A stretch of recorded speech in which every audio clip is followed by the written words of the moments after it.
मैं यशवंत कुमार स्वागत करता हूं एक बार फिर से आप सभी का आपके अपने यूट्यूब चैनल टेक सीख प्रो में। तो सुपर 50 रैपिड रिवीजन की ऑलरेडी 5 वीडियो अपलोड हो चुकी है। अगर आपने पिछली वीडियोस को नहीं देखा तो डिस्क्रिप्शन से जा करके उसको देख लें। और अभी तक चैनल को सब्सक्राइब नहीं किया तो चैनल को सब्सक्राइब करके बेल आइकन वाला बटन दबा दो और ज़्यादा से ज़्यादा चैनल को शेयर कीजिए अपने फ्रेंड्स के बीच। तो चलिए स्टार्ट करते हैं वीडियो। ये जो सीरीज चल रही है आपकी अपकमिंग एग्जाम, कोई भी टेक्निकल का एग्जाम हो, इसरो, एनपीसीआई, एनएफसी, सभी के लिए बहुत ही मोस्ट इंपॉर्टेंट क्वेश्चन की ये सीरीज चल रही है। तो चलिए स्टार्ट करते हैं वीडियो। आज की वीडियो का सबसे पहला क्वेश्चन, साधारण बेंच वाइज का साइज लिया जाता है। जो बेंच वाइज होती है उसका साइज कैसे लिया जाता है? वाइज की ऊंचाई से, जा की अधिकतम ओपनिंग से, मूवेबल जा की लंबाई से, या फिर जा की चौड़ाई से। तो ये बहुत ही कॉमन सा क्वेश्चन है कि साधारण बेंच वाइज का साइज किससे लिया जाता है, तो उसकी जा की चौड़ाई से लिया जाता है। द विड्थ ऑफ द जा, जो यहाँ पर जौ लगे होते हैं उसके विड्थ, उसकी चौड़ाई के द्वारा बेंच वाइज का साइज लिया जाता है। दूसरा क्वेश्चन, वाइज की जा प्लेटें बनी होती हैं। वाइज की जो जा प्लेट होती किससे बनी होती है? Option, mild steel, brass, high carbon steel, ढलवा लोहा। तो आप सभी जानते हैं the jaw plate of bench vise is made up of which material? Tool steel से बनी होती है। इस बात को आप ध्यान में रखेंगे, किससे बनी होती है जा प्लेट? टूल स्टील से बनी होती है। बट यहाँ पर टूल स्टील ऑप्शन में नहीं दिया गया है, तो किसकी तरफ जाएंगे? तो हम किसकी तरफ जा सकते हैं? हाई कार्बन स्टील की तरफ जा सकते हैं, क्योंकि हाई कार्बन भी स्टील क्या है, टूल स्टील क्या है, वो भी हाई कार्बन का ही एक पार्ट है। इस हाई कार्बन स्टील ही है वो एक हिसाब से। तो आप कह सकते हैं अगर आपके ऑप्शन में टूल स्टील नहीं है तो आप हाई कार्बन स्टील की तरफ जा सकते हैं। चलिए नेक्स्ट क्वेश्चन की तरफ चलते हैं। नेक्स्ट क्वेश्चन यहाँ पर पूछा गया है, क्रॉस पिन हैमर की पिन होती है। Cross pin hammer, ball pin hammer, straight pin hammer, इन तीनों हैमर से कई बार आपके एग्जाम में क्वेश्चन पूछे गए हैं। तो इन तीनों हैमर को आप लोग ध्यान दे लीजिए।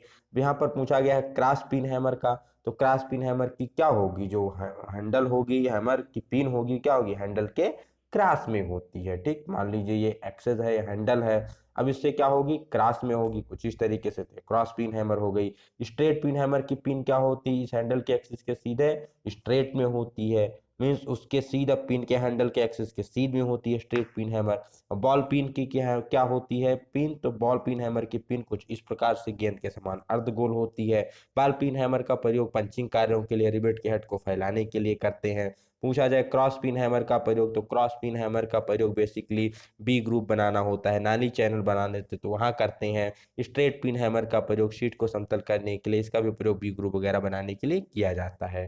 नेक्स्ट क्वेश्चन की तरफ चलते हैं। एक बेंच वाइज के निम्न से विनिर्दिष्ट किया जाता है। विनिर्दिष्ट का मतलब वही कैसे स्पेसिफाई करते, तो ऊपर ही क्वेश्चन अभी था कि जबड़े की चौड़ाई के द्वारा इसको स्पेसिफाई किया जाता है। नेक्स्ट क्वेश्चन, हैमर के हैंडल में पच्चड़ बेज लगाने का कारण क्या होता है? आप सभी ने देखा होगा जो हैमर का आई होल कैसा होता है, अंडाकार होता है। अब जो हम उसमें क्या लगाते हैं, जो हैंडल लगाते हैं वो कैसा हो, बेसिकली राउंड होता है। ठीक, तो उसमें बेज क्यों लगाते हैं? तो बेज लगाया जाता है कि हैमर को हैंडल में घूमने से रोका जा सके, दूसरा हैंडल को ढीला होने से रोका जा सके। तो इस कंडीशन में क्या हो जाएगा, यहाँ पर आपके दोनों ऑप्शन सही हो जाते हैं कि उसको हैंडल को घूमने से रोकने के लिए और हैंडल को ढीला होने से रोकने के लिए, कि वो हैमरिंग करते समय स्लिप ना हो जाए, उससे बाहर ना निकल जाए, नहीं तो चोट लग सकती है, एक्सीडेंट हो सकता है। तो इसलिए उसमें क्या करते हैं, वेज टाइप उसमें हम लगा देते हैं। ठीक, नेक्स्ट क्वेश्चन की बात करते हैं। वर्कपीस बहुत अधिक मजबूती से बांधने के लिए किस वाइस का प्रयोग किया जाता है? मीन्स किसी वर्कपीस को क्या करना है, काफी अधिक टाइट करना है, तो किसका प्रयोग करेंगे? Option, bench wise, machine wise, hydraulic wise, या फिर लेग वाइज। तो काफी अधिक फोर्स के टाइट टाइट करना है तो किसका प्रयोग किया जाएगा? वहां पर हाइड्रोलिक वाइज का प्रयोग किया जाएगा, क्योंकि ये किसके द्वारा ऑपरेट होगा? ये फ्लूइड के द्वारा, हाइड्रोलिक फ्लूइड के द्वारा ऑपरेट होगा। तो इसकी जो ताकत होगी पकड़ने की काफी अधिक होगी। साथ ही साथ आपको पता है बेंच वाइज का प्रयोग साधारण कार्यों में करते ही हैं हम लोग, वर्कशॉप वगैरह में। मशीन वाइज का प्रयोग ड्रिल मशीन, स्लेप drill machine, shaper machine, slotter, means जो मशीन पर प्रयोग की जाने वाली वाइस होती है वो क्या होती है? मशीन वाइस होती है। इसी के साथ साथ लेग वाइस आप सभी को पता होगा कहाँ प्रयोग की जाती है, तो कहाँ प्रयोग की जाती है? फोर्जिंग शॉप में प्रयोग की जाती है, वेल्डिंग शॉप में बेसिकली इसका प्रयोग किया जाता है। तो इससे भी क्वेश्चन कई बार एग्जाम में पूछ लिए जाते हैं। ठीक, चलते हैं नेक्स्ट क्वेश्चन की तरफ। नेक्स्ट क्वेश्चन पूछा गया, हैमर का साइज किसके द्वारा लिया जाता है? तो हैमर के साइज की बात की जाए तो इसका साइज कैसे लिया जाता है? वजन से लिया जाता है। और उसके साथ साथ उसका मीन्स पेन का आकार कैसा है। ठीक, तो भार और पेन के आकार के द्वारा बेसिकली हैमर का साइज लिया जाता है। कई बार हैमर का मेटल पूछा जाता है, तो मेटल भी आप ध्यान में रख लेंगे। सबसे पहले तो आप जाएंगे ड्राफ्ट फोर्ज कास्ट आयरन की तरफ या फिर कास्ट स्टील की तरफ। तो ज़्यादा से ज़्यादा ड्राफ्ट फोर्ज कास्ट आयरन दिया जाता है या फिर कास्ट स्टील ऑप्शन में होता है। तो इन दोनों में से जो भी दिया गया है आप उसकी तरफ जा सकते हैं। कैसे स्पेसिफाई करते हैं? भार और पिन के आकार से, उसका वजन कितना है और उसके पिन का आकार कैसा है। जो जनरल हम लोग हैमर प्रयोग करते हैं, जिसे इंजीनियरिंग हैमर के नाम से जानते हैं, उसका वेट कितना होता है? तो 250 ग्राम जनरली उसका वेट प्रयोग किया जाता है। जो 250 ग्राम वाला हैमर होता है उसी का हम लोग ज़्यादा से ज़्यादा प्रयोग करते हैं। ठीक, नेक्स्ट यहाँ पर कई बार पूछ लिया जाता है कि जो मीन्स स्लेज हैमर होते हैं उसका भार कितना होता है। तो स्लेज हैमर का भार बेसिकली 2 किलोग्राम से लेके 10 किलोग्राम के बीच के जो हैमर होते हैं, ठीक, इनके मीन्स इनका क्या होता है वेट? 2 किलोग्राम से 10 किलोग्राम के बीच। इसी को स्लेज हैमर या घन हैमर कहते हैं। इसके जो हैंडल की लंबाई होती है 60 से लेकर के 90 सेंटीमीटर तक होती है ये। ठीक, सॉरी सेंटीमीटर नहीं, 60 से लेकर के 90 के बीच में इसके हैंडल की लंबाई होती है। सॉरी फॉर मिस्टेक, 60 से लेकर के कितनी? 60 से लेकर के 90 सेंटीमीटर के बीच में होती है। क्योंकि तो बहुत छोटा हो जाएगा 60 तो कितनी होती है? 60 से लेकर के 90 सेंटीमीटर के बीच में इसके हैंडल की लंबाई होती है। नेक्स्ट क्वेश्चन की तरफ चलते हैं। नेक्स्ट क्वेश्चन, अधिक गहराई में लगे नट को खोलने के लिए निम्नलिखित में से किस स्पैनर का प्रयोग किया जाता है? ऐसा स्पैनर जो काफी अधिक गहराई में लगा होता है उसको खोलने के लिए किसका प्रयोग किया जाता है? तो उसको खोलने के लिए ट्यूबलर बॉक्स स्पैनर का प्रयोग किया जाता है। चलते हैं नेक्स्ट क्वेश्चन की तरफ। कुछ स्ट्रोक के बाद फ्रेम में ब्लेड ढीला हो जाने का कारण क्या होता है? बहुत ही मोस्ट इंपॉर्टेंट क्वेश्चन है। मान लीजिए आप नया हेक्सा ब्लेड प्रयोग कर रहे हैं, अब कुछ समय प्रयोग करने के बाद वो ब्लेड क्या हो जाता है? थोड़ा सा ढीला हो जाता है। आपने काफी अच्छा टाइट किया था लेकिन थोड़ी देर बाद वो क्या हो गया? ढीला हो गया। तो ब्लेड के ढीला होने का कारण क्या है? यही यहाँ पर पूछा गया है। ठीक, आपस में यहाँ पर ऑप्शन क्या दिए गए हैं? ब्लेड में खिंचाव आने के कारण, बिंग नट के थ्रेड के घिस जाने के कारण, ब्लेड की दांतों की पिच सही ना होना है, ब्लेड का चुनाव उचित ना होना। तो इसका प्रॉपर रीजन क्या होता है? जब हम कुछ देर तक ब्लेड को प्रयोग करते हैं तो उसमें स्ट्रेस आता है, खिंचाव आता है। तो उस खिंचाव के कारण क्या हो जाता है? ब्लेड हमारा थोड़ा सा फ्रेम में ढीला हो जाता है। ठीक, यहाँ पर कई बार एग्जाम में बिंग नट के थ्रेड घिस जाने की वजह से देते हैं, बट ये सही रीजन नहीं होता। प्रैक्टिकली देखा जाए तो ब्लेड में जो खिंचाव आता है उसी के कारण क्या हो जाता है? वो ढीला हो जाता है। नेक्स्ट क्वेश्चन, चीजल की धातु होती है, चीजल जिसे हिंदी में क्या कहते हैं? छैनी कहती है, किस मटेरियल की बनी होती है? Option high carbon steel, high speed steel, cast steel या फिर टंगस्टन। तो किसकी बनाई जाती है? ये बेसिकली जो ज्यादा से ज्यादा ऑप्शन में ज्यादा से ज्यादा ऑप्शन सही माना जाता है वो हाई कार्बन स्टील का माना जाता है।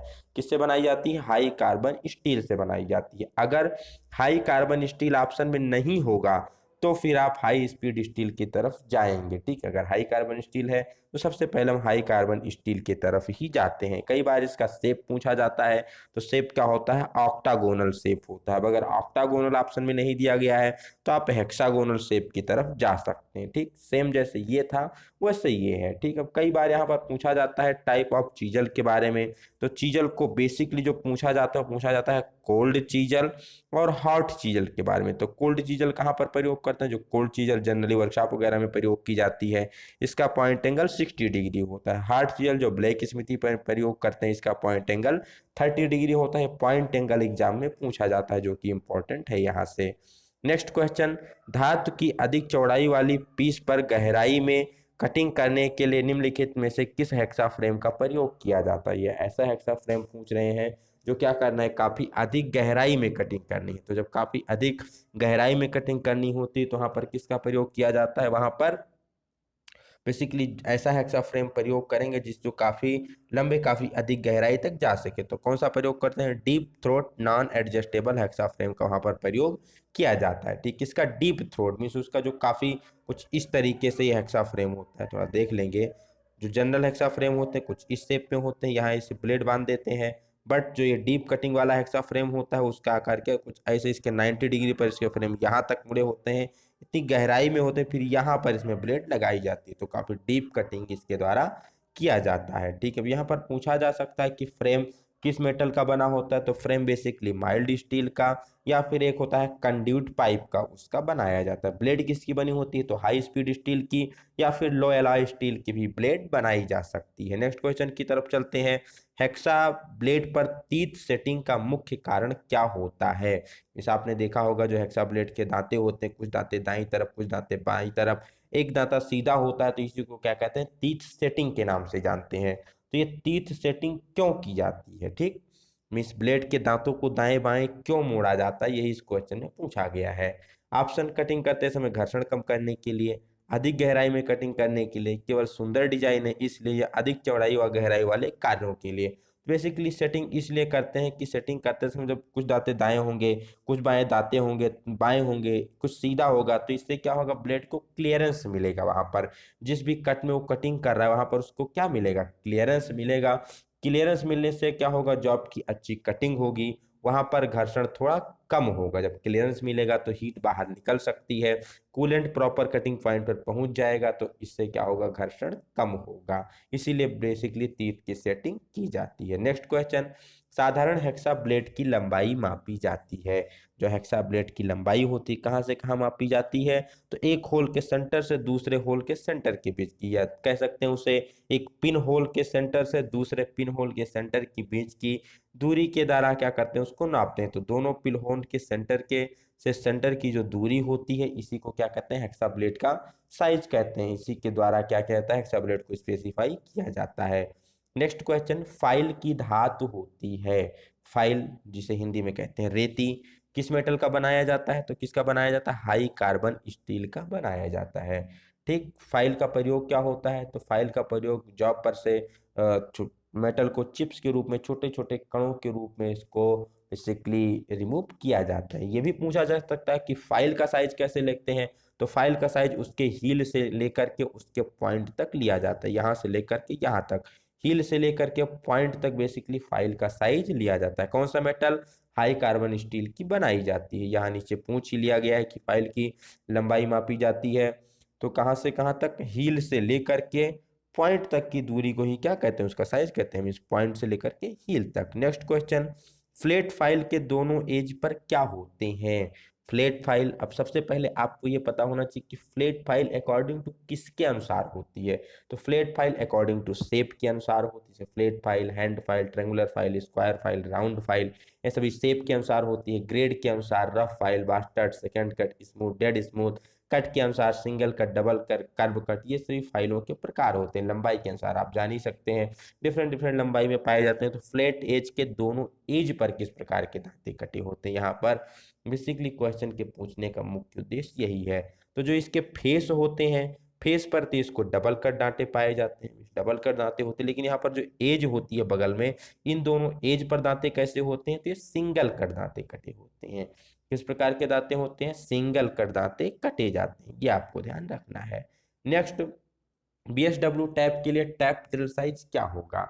बीएसडब्ल्यू क्या है, ब्रिटिश थ्रेड है। ब्रिटिश थ्रेड के लिए टैप ड्रिल साइज क्या होता है, तो टैप ड्रिल साइज बराबर होता है टैप साइज -2 × D।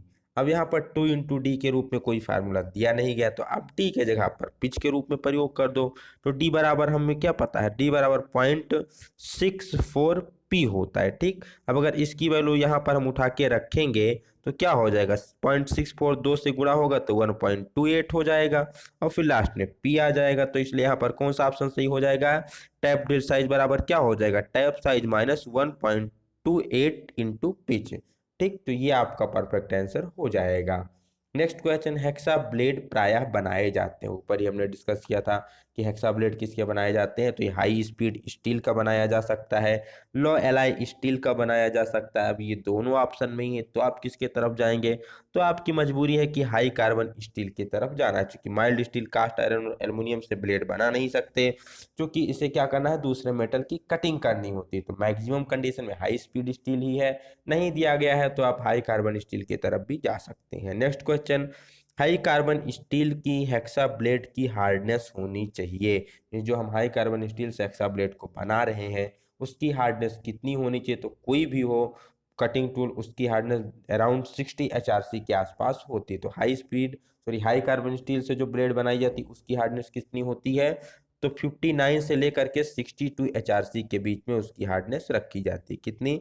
59 से लेकर के 62 HRC के बीच में इसकी हार्डनेस होनी चाहिए। ठीक, नेक्स्ट क्वेश्चन, नई फाइल का सबसे पहले प्रयोग कहाँ पर किया जाता है? तो नई फाइल का प्रयोग कहाँ करते हैं? डाई धातु पर, लकड़ी पर, या फिर शाफ्ट धातु पर? तो एक्चुअली जो इसका करेक्ट आंसर होता है वो होता है कि आप उसे लकड़ी पर भी प्रयोग कर सकते हैं या फिर सॉफ्ट मेटल पर प्रयोग कर सकते हैं नई फाइल को। लेकिन अब ये दोनों ऑप्शन आपको अलग अलग दे दिए गए, एक ऑप्शन में लकड़ी पूछ लिया गया, एक ऑप्शन में सॉफ्ट धातु पूछ लिया गया। तो अब किसके तरफ जाएंगे? तो यहाँ थोड़ा सा आपको ध्यान देना है कि जब ये दोनों ऑप्शन आपको एक साथ मिल जाते हैं तो आपको सॉफ्ट मेटल की तरफ जाना होता है। नई फाइल का प्रयोग सबसे पहले कहाँ करते हैं? सॉफ्ट मेटल पर करते हैं, जिससे उसके दांते मीन्स एटवंस ब्लड ना हो जाए, ब्लंट ना हो जाए। जब उसे हम एटवंस हार्ड मेटल पर प्रयोग करेंगे तो दांते क्या हो सकते हैं? थोड़ा खराब हो सकते हैं। इसीलिए सबसे पहले इसे कहाँ प्रयोग करते हैं? तो इसलिए इसे प्रयोग किया जाता है सॉफ्ट मेटल पर। नेक्स्ट क्वेश्चन की बात करते हैं। फ्लैट फाइलों के फेस पर सिंगल कट या डबल कट दांते होते हैं तथा एज पर दांते कैसे होते हैं? अभी ऊपर ही हमने डिस्कस किया था, एज पर कैसे दांते होते हैं? सिंगल कट दांते होते हैं। हाफ राउंड चीजल का निम्नलिखित में से मुख्य प्रयोग क्या है? ठीक, अब हाफ राउंड चीजल आ ही गया है तो और सारे चीजल को भी देख लेते हैं। सबसे पहले क्वेश्चन का देखते हैं कि हाफ राउंड चीजल का मुख्य प्रयोग क्या होता है। ऑप्शन, चिपिंग करने के लिए, चाबी गार्ड बनाने के लिए, कार्नर को साफ करने के लिए, या फिर आयल में बियरिंग ग्रुप काटने के लिए प्रयोग किया जाता है। तो जो हाफ राउंड चीजल होती है इसी को क्या कहते हैं? तो इसी को आप बेयरिंग चीजल के नाम से भी जान सकते हैं, कह सकते हैं आप ध्यान में रखने के लिए। तो हाफ राउंड चीजल का प्रयोग किया जाता है बेयरिंग में आयल ग्रुप को काटने के लिए। ठीक, वहाँ पर जो आयल ग्रुप काटे जाते हैं, जैसे ऑयलिंग की जाती है, किसके द्वारा काटी जाती है? हाफ राउंड नोट चीजल के द्वारा ही काटी जाती है। यहाँ पर नेक्स्ट क्वेश्चन पूछा जाता है कई बार आपसे, डायमंड पॉइंट चीजल का प्रयोग। डायमंड पॉइंट चीजल का प्रयोग कहाँ करते हैं? तो किनारों को चौरस करने के, मान लीजिए कुछ इस प्रकार से सतह है तो यहाँ पर जो किनारे होते हैं इनको चौरस करने के लिए डायमंड पॉइंट चीजल का प्रयोग करते हैं। नेक्स्ट यहाँ पर पूछा जाता है वेब चीजल के बारे में। तो वेब चीजल का प्रयोग, मान लीजिए कोई पार्ट है, यहाँ पर हमें मेटल हटाना है तो बीच में अगर कोई यहाँ पर मिस हेक्सा के द्वारा कट करना उसको संभव नहीं तो क्या करते हैं? पास पास में कुछ ड्रिल कर देते हैं। ठीक, चैन ड्रिलिंग।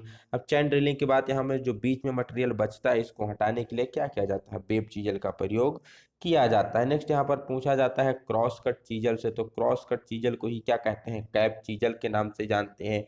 ठीक, इसका प्रयोग कहाँ करते हैं? तो cross cut chisel, cap chisel का प्रयोग कीबे या फिर स्लॉट काटने के लिए इसका प्रयोग किया जाता है। फ्लैट चीजल जो है उसका प्रयोग जनरली वर्कशॉप में किया जाता है। चलते हैं नेक्स्ट क्वेश्चन की तरफ। नेक्स्ट क्वेश्चन है, टैप से चूड़ी काटते समय क्या करना चाहिए? ठीक, तो उसे एक ही दिशा में घुमाएं, विपरीत दिशा में घुमाएं, उसे जल्दी घुमाएं, केवल क्लॉक वाइज घुमाएं? तो इसका करेक्ट आंसर क्या हो जाएगा? इसका हो जाएगा विपरीत दिशा में भी घुमाएं। ठीक, मीन्स एक राउंड आपने क्लॉक वाइज घुमा लिया तो फिर आधा राउंड आपको एंटी क्लॉक घुमाना है, फिर एक राउंड आपको क्लॉक घुमाना है, फिर आधा राउंड एंटी क्लॉक, फिर आपको क्या करना है? एक राउंड क्लॉक, फिर आधा राउंड एंटी क्लॉक। तो इस प्रकार से टैपिंग करते समय टैप को घुमाना चाहिए। एंटी क्लॉकवाइज घुमाने से क्या होता है? जहाँ पर चिप्स जनरेट होती है क्या होती है? ऑटोमेटिक टूट जाती है और होल से मीन्स उसमें निकलती रहती है। ठीक, तो इसीलिए क्या करना चाहिए? टैपिंग करते समय एक राउंड क्लॉकवाइज घुमाने के बाद फिर हमें उसे हाफ हाफ मीन्स क्या करना चाहिए? एंटी क्लॉकवाइज में घुमा लेना चाहिए, जिससे चिप्स वहाँ पर साफ हो सके, कूलेंट भी प्रॉपर पहुँच सके। डाई से चूड़ी काटते समय ऑप्शन, डाई में पानी डालते रहें, कुछ ना डालें, लुब्रिकेंट डालते रहें, या उससे सूखा रखें। तो चाहे डाई के द्वारा आप थ्रेड काट रहे हैं या टैप के द्वारा काट रहे हैं तो उसमें क्या करना है? हमें लुब्रिकेंट डालते रहना है। ऑयल का बेसिकली यहाँ पर थ्रेड काटते समय लुब्रिकेंट के रूप में प्रयोग किया जाता है, तो आप उसे प्रयोग करते रहें। चीजल के हेड पर चोट मारने से हेड फैल जाता है तो उसे क्या कहा जाता है? बहुत ही मोस्ट इंपॉर्टेंट क्वेश्चन है। तो इसे क्या कहा जाता है? इसे मशरूम चीजल के नाम से जानते हैं। ठीक, क्या कहते हैं उसे? मशरूम चीजल के नाम से जानते हैं। और मशरूम चीजल का कभी भी प्रयोग नहीं करना चाहिए, नहीं तो वहां से मीन्स उस पर जब इम्पैक्ट करेंगे आप तो वहां से वो स्लिप हो सकता है, और स्लिप हो जाएगा हैमर तो फिर चोट लग सकती है, जॉब को भी नुकसान हो सकता है। इसलिए मशरूम हेड चीजल का प्रयोग नहीं करना चाहिए। नेक्स्ट क्वेश्चन, चीजल की बॉडी का निचला भाग चपटा होता है, इसे क्या कहा जाता है? तो जो उसका निचला भाग होता है उसे क्या कहते हैं? उसी को हम क्या कहते हैं? एक बार फिर से क्वेश्चन को देखते हैं। चीजल की बॉडी का निचला भाग जो चपटा होता है इसे क्या कहते हैं? तो आप सभी को पता है उसी को क्या कहा जाता है? कटिंग पॉइंट के नाम से जानते हैं। ठीक, क्या कहते हैं उसे? कटिंग पॉइंट के नाम से जानते हैं। ठीक, नेक्स्ट क्वेश्चन की तरफ चलते हैं। साधारण कार्यों के लिए फ्लैट चीजल का कटिंग एंगल कितना होता है? अब साधारण कार्य का मतलब क्या हो गया? साधारण कार्य के मतलब जैसे हम माइल्ड स्टील वगैरह हो गई, तो इसके लिए बेसिकली यहाँ पर एंगल कितना रखा जाता है? तो साधारण कार्य के लिए फ्लैट चीजल का एंगल 60 डिग्री यहाँ पर रखा जाता है। माइल्ड स्टील, कास्ट आयरन, ये सब साधारण कार्य के लिए बेसिकली आप कह सकते हैं। तो इसका एंगल कितना रखा जाता है? 60 डिग्री एंगल रखा जाता है। पर्टिकुलर मेटल देखिए पूछ ले तो पर्टिकुलर मेटल पूछेगा अगर आपसे, तो जो हार्ड धातु हैं उनके लिए ज़्यादा होगा, सॉफ्ट धातुओं के लिए कम होगा। जैसे high carbon steel, high speed steel पूछ ले तो इसके लिए कितना होगा? इसके लिए पॉइंट एंगल 65 डिग्री के अप्रॉक्सीमेट हो जाता है। कास्ट आयरन के लिए 60 डिग्री हो जाता है। माइल्ड स्टील के लिए 55 डिग्री हो जाता है। इसी प्रकार ब्रास के लिए 45, कॉपर के लिए ब्रास के लिए 50, कॉपर के लिए 45, एल्युमिनियम के लिए 35 या 30 डिग्री इसका कटिंग एंगल हो जाता है। और जिसके लिए कटिंग एंगल जितना ज़्यादा होगा उसके लिए इंक्लिनेशन एंगल उतना ही कम होगा। ये भी चीज़ आपको ध्यान में रखना होता है। ठीक है, अब यहाँ से नेक्स्ट क्वेश्चन क्या पूछा गया है? तो डायमंड पॉइंट चीजल के कटिंग एज का आकार कैसा होता है? तो डायमंड चैन चीजल हम चीजल प्रयोग करते हैं, उसका आकार कैसा होता है? तो उसका आकार कुछ इस तरीके से होता है। डायमंड पॉइंट चीजल का आकार तो कैसे शेप में है? तो ये बी के शेप में होती है। तो बी आकार के जैसा उसका पॉइंट एंगल होता है। नेक्स्ट क्वेश्चन की तरफ चलते हैं। साइड कट चीजल का कटिंग पॉइंट कैसा होता है? जो साइड कट चीजल प्रयोग करते हैं बेसिकली क्या होती है? कुछ इस प्रकार से आती है यहाँ से, ठीक, फिर यहाँ पर थोड़ी सी उम्मीद से यहाँ पर वो मुड़ जाती है, कुछ इस प्रकार से यहाँ कटिंग एज बनाती है। तो बॉडी के एक ओर से मुड़ी हुई होती है। जो साइड कटिंग चीजल होती है उसके कटिंग पॉइंट कैसा होता है? तो बॉडी से एक ओर मुड़ा हुआ होता है। अब चीजल से यहाँ पर नेक्स्ट क्वेश्चन पूछा गया कि साइड कट चीजल का कटिंग एंगल कितना रखा जाता है? तो इसका कटिंग एंगल बेसिकली 60 डिग्री रखा जाता है। कितना होता है साइड कट चीजल का कटिंग एंगल? 60 डिग्री इसका एंगल रखा जाता है। एंगल से कुछ और क्वेश्चन पूछे जाते हैं। मान लीजिए ये वर्क पीस है, यहाँ पर हम कोई चीजल का प्रयोग कर रहे हैं, ठीक, चीजल प्रयोग कर रहे हैं। अब इसकी ये चीजल होगी तो इसका एक सेंटर लाइन एक्सिस होगा। अब यहाँ पर कई सारे एंगल बनते हैं, इन एंगल को आप देख लेंगे, ठीक।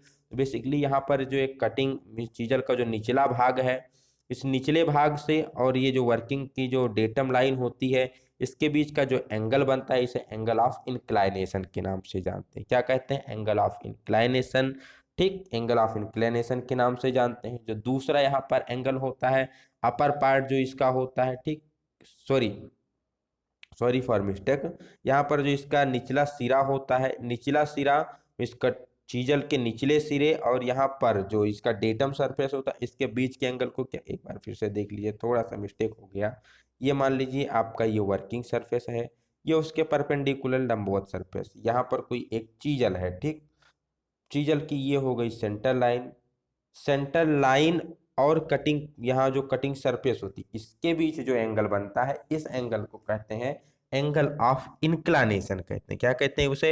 एंगल ऑफ इंक्लानेशन के नाम से जानते हैं। अब यहाँ पर जो कटिंग सरफेस की निचली जो चीजल की निचली सरफेस होती है उसके और कटिंग पॉइंट जो कटिंग सरफेस होती है इसके बीच का या कार्यखंड कह सकते हैं, कार्यखंड के बीच का जो यहाँ पर एंगल बनता है इसे क्लियरेंस एंगल के नाम से जानते हैं। क्या होती है?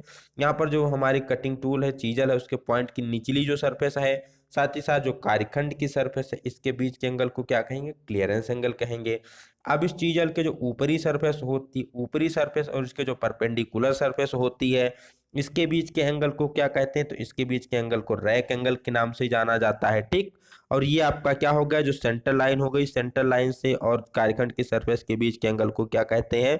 तो इसे आप एंगल ऑफ इंक्लाइनेशन के नाम से जान सकते हैं, ठीक है।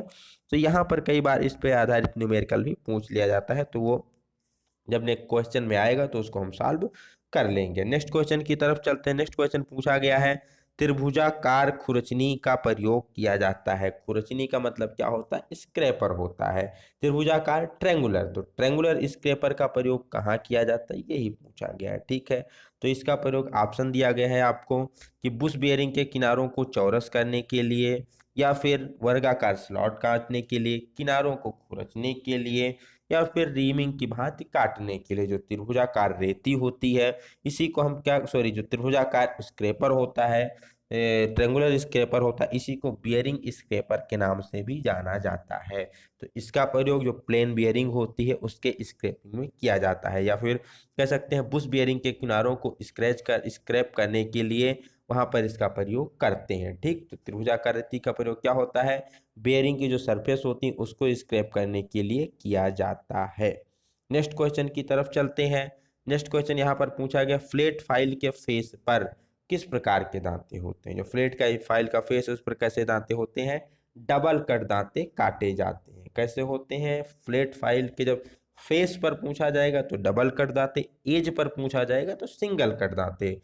नेक्स्ट क्वेश्चन, स्क्रैपिंग करते समय स्क्रैपर का किस कोण पर झुका रहना चाहिए। मीन्स स्क्रैपिंग करते समय जो स्क्रैपर है उसको कितने डिग्री पे झुका के प्रयोग किया जाता है। ऑप्शन 30 डिग्री, 75 डिग्री, 60 डिग्री या फिर 90 डिग्री। तो कितने एंगल पे झुकाते हैं, तो स्क्रैपर को 30 डिग्री के एंगल पे झुकाकर प्रयोग किया जाता है। ठीक, मान लीजिए ये स्क्रैपर आप प्रयोग कर रहे हैं, ये सरफेस है तो इसके बीच में कितना एंगल होना चाहिए, 30 डिग्री का एंगल होना चाहिए। निम्नलिखित में से कौन सी फाइल आकार में आयताकार और चौड़ाई में समानांतर होती है। ये बेसिकली स्पेशल फाइल से क्वेश्चन पूछा गया है।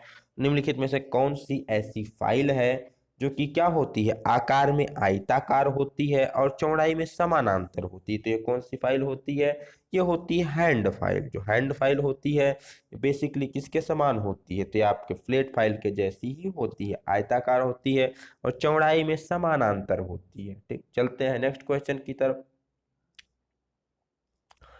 यहाँ पर एक बार क्वेश्चन पूछा जाता है कि हैंड फाइल को और किस नाम से जानते हैं, तो हैंड फाइल को ही सेफ एज फाइल के नाम से जाना जाता है। इसका प्रयोग जब 90 डिग्री पर दो फिनिश सरफेस होती है तो इसको एक सरफेस को फाइलिंग करते समय दूसरे सरफेस को बचाने के लिए इसका प्रयोग किया जाता है। नेक्स्ट क्वेश्चन की तरफ चलते हैं। निम्नलिखित में से कौन सी फाइल कास्ट आयरन के उपयोग के लिए प्रयोग की जाती है।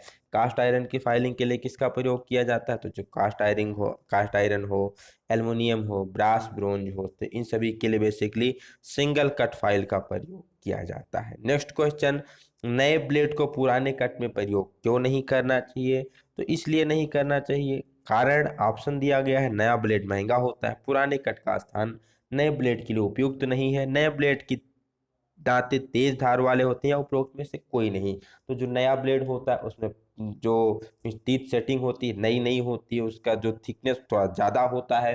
पुराना ब्लेड क्या होता है, चलते चलते उसके दांते घिस जाते हैं, तो वहाँ पर क्या होता है, जो उसके द्वारा काटी गई ग्रुप की चौड़ाई होती है थोड़ी सी कम होती है, और जो नया ब्लेड है उसको उसके द्वारा काटे गए ग्रुप की चौड़ाई क्या होगी, थोड़ी ज़्यादा होगी, उसे चलने के लिए ज़्यादा स्थान चाहिए। तो अगर हम इसमें इसका प्रयोग करेंगे तो यह प्रॉपर नहीं चल पाएगा, क्योंकि इसके दांते इसमें फंस जाएंगे, उतना क्लियरेंस है नहीं चलने के लिए, तो क्या होगा, यहाँ पर ब्लेड टूट जाएगा। तो इसका कारण क्या है कि पुराने कट का स्थान नए ब्लेड के लिए सही नहीं होता है। ठीक, वहाँ पर जो पुराना ब्लेड है उसके द्वारा जो ग्रुप की चौड़ाई है कम होती है, नए ब्लेड के ग्रुप की चौड़ाई ज़्यादा रहेगी, उसकी थिकनेस ज़्यादा रहेगी, उसके तीत अभी नए नए हैं, पुराने वाले के तीत ऑलरेडी डल हो चुके होते हैं, तो इसीलिए उसमें हमें प्रयोग नहीं करना चाहिए, तो ब्लेड टूट जाएगा। नेक्स्ट क्वेश्चन यहाँ पर, फाइल के वर्गीकरण का निम्नलिखित में से कौन सा कथन सही नहीं है। लंबाई के आधार पर बिल्कुल वर्गीकरण किया जाता है, ग्रेड के आधार पर किया जाता है, कट के आधार पर भी किया जाता है, लेकिन कार्य के आधार पर आप नहीं कह सकते। ठीक है, तो लंबाई, कट, ग्रेड इन तीनों के आधार पर किया जाता है, शेप के आधार पर भी किया जाता है। ठीक है, बट किसके आधार पर नहीं करते हैं, कार्य के आधार पर नहीं करते हैं।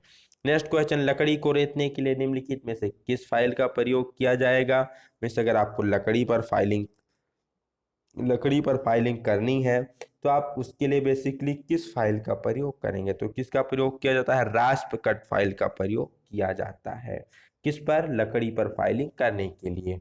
रास्प कट का आकार कैसा होता है, तो बेसिकली हाफ राउंड शेप में पाई जाती है। इसके जो दांते होते हैं उठे हुए व नुकीले होते हैं। लकड़ी, रबड़, प्लास्टिक इन सब की फाइलिंग के लिए रास्प कट फाइल का ही प्रयोग किया जाता है।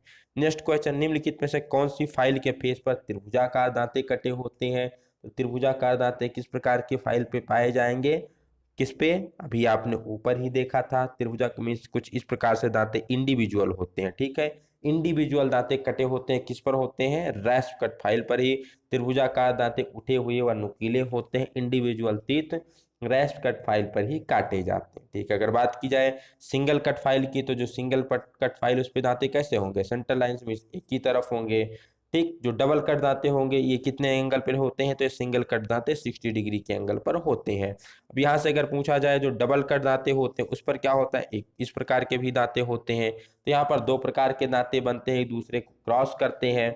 यहाँ पर जो पहला वाला होता है उसे ओवर कट कहते हैं, ओवर कट 70 डिग्री पे काटा जाता है। दूसरा वाला अप कट होता है, अप कट को 51 डिग्री पर काटा जाता है। तो ये भी आपको ध्यान में रखना, over cut 70 degree, up cut 51 degree. Next question, file का वह भाग जिसे हार्ड और टेम्पर नहीं किया जाता, तो कौन सा भाग होता है, वो भाग होता है टैंक। तो टैंक को हार्ड और टेम्पर क्यों नहीं करते, क्योंकि हम फाइल में क्या करते हैं, हैंडल को फिट करते हैं। तो हैंडल को फिट करते समय इसे टैंक के बल ही क्या करते हैं, उल्टा चोट मारते हैं, चोट मारकर हैंडल को फिट किया जाता है। अगर हार्ड और टेम्पर होगा तो क्या हो जाएगा, वो फाइल हैंडल में फिट करते समय वो टूट जाएगा, इसीलिए उसे हार्ड और टेम्पर नहीं किया जाता। नेक्स्ट, अधिक मात्रा में रफ धातु हटाने के लिए निम्नलिखित में से किस फाइल का प्रयोग करेंगे। तो जब भी काफी अधिक मात्रा में फाइल के द्वारा मेटल को हटाना होता है तो यहाँ पर किसका प्रयोग किया जाता है, बास्टर्ड फाइल का प्रयोग किया जाता है। किसका प्रयोग करेंगे, बास्टर्ड फाइल का प्रयोग करेंगे। ये किसके आधार पर होती है, तो अकॉर्डिंग टू ग्रेड के आधार पर होती है। ग्रेड में सबसे पहले आती है रफ फाइल। रफ फाइल में बहुत कम दांते होते हैं, लगभग 8 से 10 दांते 10 mm में होते हैं। इसका प्रयोग करते हैं कोई सॉफ्ट मेटल है या रफ कार्य है या बहुत अधिक मात्रा में धातु को हटाने हो तो रफ फाइल का प्रयोग कर सकते हैं। उसके बाद नंबर आता है बास्टर्ड फाइल का ही। इसमें लगभग 12 से लेकर 14 दांते पर 10 mm होते हैं या पर सेंटीमीटर आप कह सकते हैं। इसका प्रयोग जनरल फाइलिंग कार्यों के लिए किया जाता है या अधिक मात्रा में धातु हटाने के लिए भी कह सकते हैं। लेकिन जब भी अधिक मात्रा में धातु हटाने के लिए पूछा जाएगा तो वरीयता रफ फाइल को दी जाएगी। रफ फाइल अगर ऑप्शन में नहीं है तो बास्टर्ड फाइल की तरफ जा सकते हैं। नेक्स्ट, जो ग्रेड के अनुसार पूछी जाती है वो कौन सी होती है, तो सेकंड कट फाइल होती है। कौन सा होती है, सेकंड कट फाइल। अब डबल कट फाइल और सेकंड कट फाइल में कंफ्यूज नहीं होना है। जो डबल कट फाइल है अकॉर्डिंग टू कट के अनुसार है, second cut file according to grade के अनुसार है। सेकंड कट फाइल में लगभग 16 से 20 दांते होते हैं। इसका प्रयोग हार्ड धातुओं के लिए करते हैं या फिर जाब को फिनिशिंग साइज के निकट लाने के लिए भी सेकंड कट फाइल का ही प्रयोग किया जाता है। तो क्वेश्चन यही पूछा जाता है कि जाब को फिनिशिंग के निकट लाने के लिए, फिनिशिंग साइज में उससे थोड़ा नज़दीक लाने के लिए किसका प्रयोग करते हैं, तो सेकंड कट फाइल का प्रयोग करते हैं। इसके बाद आ जाती है आपकी स्मूथ फाइल। तो इसमें लगभग 20 से 25 दांते पर 10 mm होते हैं। जाब को फिनिश करने के लिए या काफ़ी कम मात्रा में पूछा जाता है कि काफ़ी कम मात्रा में धातु को हटाने तथा जाब को फिनिश करने के लिए किसका प्रयोग करेंगे, तो वहाँ पर स्मूथ फाइल का प्रयोग किया जाता है। नेक्स्ट पूछा जाता है यहाँ पर सुपर स्मूथ या इसी को डेड स्मूथ फाइल के नाम से भी जानते हैं। तो इसका प्रयोग कब करते हैं, तो इसका प्रयोग किया जाता है बहुत अधिक फिनिशिंग कार्यों में। जब हमें एकदम एक्यूरेट फिनिशिंग चाहिए होती है, फाइनल फिनिश करना होता है, तो सुपर स्मूथ फाइल का प्रयोग किया जाता है। नेक्स्ट क्वेश्चन, ड्रिल किए गए छिद्र को बढ़ाने वाले औजार को क्या कहते हैं, तो इसे क्या कहा जाता है, इसे बोरिंग टूल के नाम से जानते हैं। ठीक, कोई भी ड्रिल होल्ड है उसको क्या करना, उसके साइज को बढ़ाना है, ज्यादा मात्रा में बढ़ाना है, तो उसके लिए किसका प्रयोग किया जाता है, बोरिंग टूल का प्रयोग किया जाता है। नेक्स्ट क्वेश्चन, एक पुली के बोर में चाबी घाट बनाने के लिए किस रेती का प्रयोग किया जाता है। यहाँ पर चीजल नहीं पूछा गया, यहाँ पर फाइल पूछी गई कि किस फाइल का प्रयोग किया जाता है जब हमें चाबी घाट बनाना होता है। वो भी कहाँ बनाना है, वो बनाना है किसमें, एक पुली में। तो ये किसका प्रयोग किया जाता है, यहाँ पर स्क्वायर फाइल का प्रयोग किया जाता है, जिसे हिंदी में कहते हैं वर्गाकार रेती। स्क्वायर फाइल हिंदी में कहते हैं वर्गाकार रेती। इसका पहले क्रॉस सेक्शन कैसा होता है, तो इसका शेप स्क्वायर शेप में होता है। इसका जो मेन प्रयोग होता है वो इंटरनल कीवे बनाने के लिए। ठीक, अब पुली है, पुली के बुअर में, बुअर मतलब उसके अंदर हो गया, तो उसके अंदर क्या बनाना है, चाबी गार्ड बनाना है। इसी को इंग्लिश में क्या कहते हैं, कीवे कहते हैं। तो जब भी कभी इंटरनल कीवे बनाना है, जैसे पुली के बुअर में चाबी घाट बनाना है या फिर कहीं स्प्लाइन वगैरह बनाना है, तो इसके लिए किसका प्रयोग किया जाता है, इसके लिए स्क्वायर फाइल का प्रयोग किया जाता है। यहाँ आप गलत नहीं करेंगे, ट्रेंगुलर फाइल की तरफ आप कभी नहीं जाएंगे। कई बार यहाँ पर गलती हो जाती है, लोग ट्रेंगुलर फाइल की तरफ चले जाते हैं अंदरूनी पार्ट देकर, तो इसकी तरफ नहीं जाना है। आंतरिक कीवे हो, स्प्लाइन हो, इन सभी की फाइलिंग के लिए वर्गाकार फाइल का ही प्रयोग किया जाता है। यहाँ पर पूछा जाता है अगर आपसे ट्रेंगुलर फाइल, तो इसका प्रयोग कहाँ किया जाता है, तो जो भी 60 डिग्री, एक बार देख लेंगे, जो ट्रेंगुलर फाइल होती है इसका प्रयोग 60 डिग्री के जो कोण वाले ग्रुप होते हैं उसकी फाइलिंग के लिए इसका प्रयोग किया जाता है। इसी से मिलता जुलता नाइफ एज फाइल पूछा जाता है। तो जो 10 डिग्री से मीन्स अधिक कोणों की फाइलिंग करनी होती, मीन्स शार्प एंगल वाले कोणों की फाइलिंग करती है, वहां पर नाइफ एज फाइल का प्रयोग करते हैं। नेक्स्ट क्वेश्चन की तरफ चलते हैं। हाफ राउंड चीजल का निम्नलिखित में से किस कार्य के लिए प्रयोग किया जाता है? जो हाफ राउंड चीजल है उसका प्रयोग किस कार्य के लिए किया जाता है? तो आप सभी को पता है किसके लिए किया जाता है, आयल ग्रुप काटने के लिए उसका प्रयोग किया जाता है। किसके लिए? आयल ग्रुप का काटने के लिए प्रयोग किया जाता है। लेकिन यहाँ पर ऑप्शन में नहीं दिया गया, तो किसकी तरफ जाएंगे? ऑप्शन क्या है? चिपिंग के लिए, पार्टिंग ऑफ के लिए, ड्रिल के सेंटर आउट को सेंटर में लाने के लिए, फिर उपरोक्त सभी। तो आप क्या कह सकते हैं? तो यहाँ से आएगा ड्रिल के आउट सेंटर को सेंटर में लाने के लिए हाफ राउंड चीजल का प्रयोग किया जाता है। मान लीजिए यहाँ पर सेंटर हमारा ड्रिल का यहाँ था, वो क्या हो गया, कुछ इस प्रकार से होल बन गया था, ये प्रॉपर सेंटर में नहीं है। तो हम क्या करेंगे, यहाँ से हाफ राउंड का प्रयोग करके इसके मेटल को कुछ इस प्रकार से यहाँ से रिमूव करके हम होल को क्या करते हैं, सेंटर में ले आते हैं। ठीक, तो ड्रिल के आउट सेंटर को सेंटर में लाने के लिए किसका प्रयोग करते हैं? हाफ राउंड चीजल का प्रयोग करते हैं। नेक्स्ट क्वेश्चन, फाइलिंग करते समय सामान्यतया प्रति मिनट स्ट्रोक की संख्या कितनी होनी चाहिए? अगर आप फाइलिंग का प्रयोग कर रहे हैं तो 1 मिनट में कितने वहां पर स्ट्रोक होने चाहिए? बेसिकली यही क्वेश्चन आप पूछा गया है। तो कितने स्ट्रोक रखते हैं जब हम फाइलिंग करते हैं? तो जनरली 40 से 50 स्ट्रोक पर मिनट प्रयोग किया जाता है। 1 मिनट में 40 से 50 स्ट्रोक मीन्स 40 से 50 बार वो क्या होगा, आगे पीछे आएगा। एक बार आगे गया फाइल और एक बार पीछे आई, तो यहाँ पर एक स्ट्रोक कंप्लीट हो जाता है। तो 1 मिनट में 40 से 50 स्ट्रोक फाइलिंग करने के लिए सामान्यतः प्रयोग करते हैं। नेक्स्ट, चीजल में कार्बन की परसेंटेज मात्रा कितनी होती है? बहुत ही मोस्ट इंपॉर्टेंट क्वेश्चन है, चीजल में कार्बन परसेंटेज कितनी होती है? अब ये बेसिकली किसकी बनाई जाती है, हाई कार्बन स्टील या फिर हाई स्पीड के लिए बनाई जाती है। उनमें कार्बन की परसेंटेज कितनी होती है? तो 0.75 से लेकर के 1.5% तक कार्बन परसेंटेज पाया जाता है high carbon high speed steel में। तो इसके बीच में रेंज कौन सा है? तो इसके बीच में बेसिकली रेंज हमें एक ही ऑप्शन मिलता है, वो होता है 1%। तो आप इसकी तरफ जा सकते हैं। 0.15, 0.5 कम हो जाएगा, 0.02 ये बहुत कम हो जाएगा, 1.5 एकदम लास्ट हो जाएगा, बीच में हमें लेना है। तो 1% यहाँ पर हमें ऑप्शन मिल जाता है। चीजल में कार्बन की परसेंटेज कितनी होगी? 1%, 1.2%, 0.9%, इसके आसपास जो भी ऑप्शन दिया गया आप उसको टिक कर सकते हैं। नेक्स्ट क्वेश्चन, निम्नलिखित में से किस फाइल का प्रयोग सामान्य कार्यों के लिए व समतल सतह की फाइलिंग के लिए किया जाता है? समतल सतह की फाइलिंग करनी है, सामान्य कार्य के लिए प्रयोग करना है, तो किसका प्रयोग किया जाएगा? फ्लैट फाइल का यहाँ पर प्रयोग किया जाएगा। अब यहाँ पर बात कर लेते हैं कुछ अन्य फाइलों की। रास्पकट को आपको पता ही, लकड़ी वगैरह की फाइलिंग के लिए। हैंड फाइल का प्रयोग जो हमें 90 डिग्री पर बचाना होता है सरफेस को, तो वहाँ प्रयोग करते हैं। स्मूथ कट फाइल या डेड स्मूथ फाइल बहुत अधिक फिनिशिंग के लिए प्रयोग की जाती है। तो ये सारी फाइलें आपको पता होनी चाहिए कि कहाँ किसका प्रयोग किया जाता है। नेक्स्ट क्वेश्चन की तरफ चलते हैं। एक नया हेक्सा ब्लेड कुछ प्रचालन के बाद ढीला होता है, क्यों होता है? तो ब्लेड के खिंचाव के कारण ही क्या हो जाता है, ढीला हो जाता है। नेक्स्ट, एक कबाला, यहाँ मतलब इसका मतलब है कोई थ्रेड है, उसको M12 × 1.2 के रूप में डिजिग्नेटेड किया गया, तो 1.25 क्या है? तो पूरा देख लेते हैं। M का मतलब होता है मेट्रिक, 12 का मतलब होता है मेजर डायमीटर और 1.25 का मतलब होता है पिच। तो मीट्रिक ऐसी मेट्रिक थ्रेड जिसका major diameter 12 mm, pitch 1.2 mm है, उसको दर्शाया गया है। तो 1.25 क्या हो जाएगी, पिच हो जाएगी। नेक्स्ट क्वेश्चन की तरफ चलते हैं। बड़े वृत्त के चाप की मार्किंग के लिए किसका प्रयोग किया जाता है? बड़े वृत्त खींचना है या चाप की मार्किंग करनी है, तो उसके लिए किसका प्रयोग किया जाएगा? उसके लिए बेसिकली ट्रेमल का प्रयोग किया जाता है। अगर छोटे की करनी है तो उसे आप डिवाइडर का प्रयोग वहां पर कर सकते हैं। ठीक है, ट्रेमल के द्वारा कितना आप चाप खींच सकते हैं? तो इसके द्वारा 200 से लेकर के 1800, ये चीज ध्यान में रखना है। 200 से लेकर के 1800 mm के आप क्या कर सकते हैं, वहां पर चाप खींच सकते हैं या वहां पर वृत्त खींच सकते हैं। इतने डायमीटर तक आप प्रयोग कर सकते हैं। इससे कम करना है तो 50 से लेकर के 200 mm तक के लिए किसका प्रयोग किया जाता है? तो वहां पर डिवाइडर का प्रयोग किया जाता है। तो ये थे आज के 50 क्वेश्चन जो हमने इस वीडियो में डिस्कस किए। ठीक, अगर आपको कुछ चीज समझ में नहीं आती, कोई डाउट है, तो आप कमेंट सेक्शन में पूछ सकते हैं। अभी तक चैनल को सब्सक्राइब नहीं किए हैं तो चैनल को सब्सक्राइब कर लीजिए, बेल आइकन बटन दबा लीजिए, फ्रेंड के भी ज़्यादा से ज़्यादा वीडियो को शेयर करिए, जिससे उन्हें भी लाभ मिल सके, हमें भी मोटिवेशन मिल सके। ठीक, और अगर कोई भी डाउट होता है तो डिस्क्रिप्शन में टेलीग्राम का लिंक दिया गया, उसको ज्वाइन करके वहाँ पर आप अपने क्वेश्चंस को पूछ सकते हैं। ये जो वीडियोज़ है आपके सभी अपकमिंग एग्जाम के लिए बहुत ही मोस्ट इंपॉर्टेंट होने वाली है। तो मिलते हैं नए वीडियो में एक नए टॉपिक के साथ।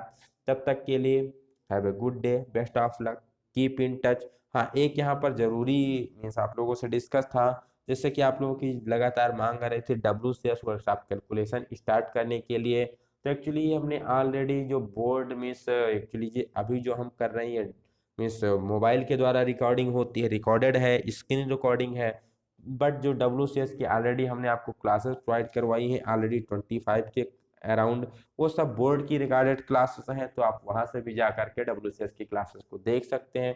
फिर भी अगर आपको चाहिए कि WCS की क्लास स्टार्ट की जाए तो आपको किस लैंग्वेज में चाहिए, हिंदी में स्टार्ट की जाए या फिर इंग्लिश में स्टार्ट की जाए, ये आप कमेंट में बताइएगा।